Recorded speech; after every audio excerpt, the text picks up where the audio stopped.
প্রিয় ভাইরা, আল্লাহ তাআলা দয়া ছাড়া কেউ জান্নাতে যেতে পারবেন না। আপনি মনে করেছেন যে আপনি নামাজ পড়েন, আপনি মনে করেছেন যে আপনি হজ করেন, যাকাত দেন, এই আমল করে আল্লাহ তাআলা জান্নাত দিবেন, ব্যাপারটা এমন নয়।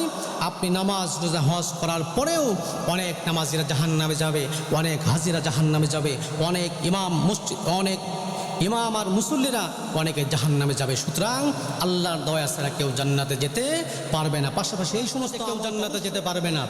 এক নম্বর প্রমাণ হলো,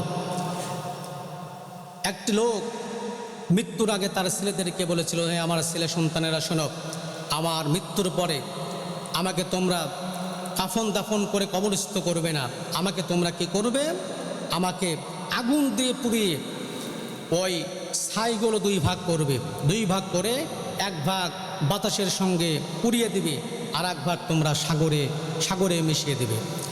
ছেলেরা তো বুঝলো না।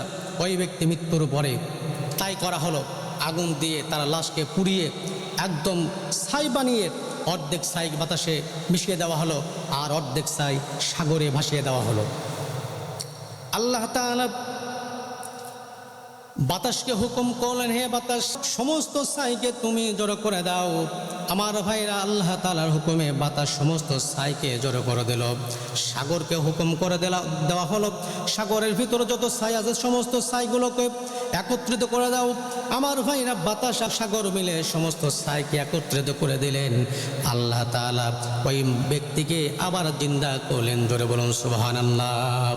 আল্লাহ তাআলা ডাক দিয়ে বললেন, হে আমার বান্দা শোনো, তুমি এই কাজ কেন করলে? কেন তুমি তোমার ছেলেদেরকে বললে যে তোমার অর্ধেক ছাই সাগরে আর অর্ধেক ছাই বাতাসে ভাসিয়ে দেওয়া হোক, মিশিয়ে দেওয়া হোক? তুমি কেন বললে?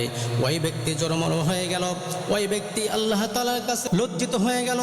মাথা নিচু করে আল্লাহ তাআলাকে বলবে, না আল্লাহ তাআলা, আমি জানি তোমার নাম রহমান, তোমার নাম রহিম। সারা জীবন আমি গুনাহ করেছি, সারা জীবন আমি পাপের কাজ করেছি, নামাজ পড়ি নাই, রোজা রাখি নাই, হজ করি নাই, যাকাত দেই নাই। এই জন্য তুমি আল্লাহ তাআলা যদি আমাকে শাস্তি স্বরূপ জাহান্নামে পাঠাও, সুতরাং তুমি অবশ্যই করতে পারবে। তোমার ভয়ে আমি এই কাজ করেছি, আমার মনে অন্য কোনো ধারণা ছিল না, শুধুমাত্র তোমার ভয়ে আমি এই কাজ করেছি। আল্লাহ তাআলা দয়া করে মেহেরবানি করে আমাকে তুমি মাফ করে দাও। জোরে বলুন সুবহানাল্লাহ। আমার ভাইরা, আল্লাহ তাআলা ওই ব্যক্তির কথা শোনার পরে আল্লাহ তাআলার মনে দয়া উদিত হবে। আল্লাহ তাআলা ডাক দিয়ে বলবেন, হে আমার বান্দা, আমি যে রহমান, আমি যে রহিম, এটা তো তুমি বিশ্বাস করবে? হ্যাঁ, অবশ্যই বিশ্বাস করে। যাও যাও যাও বান্দারে।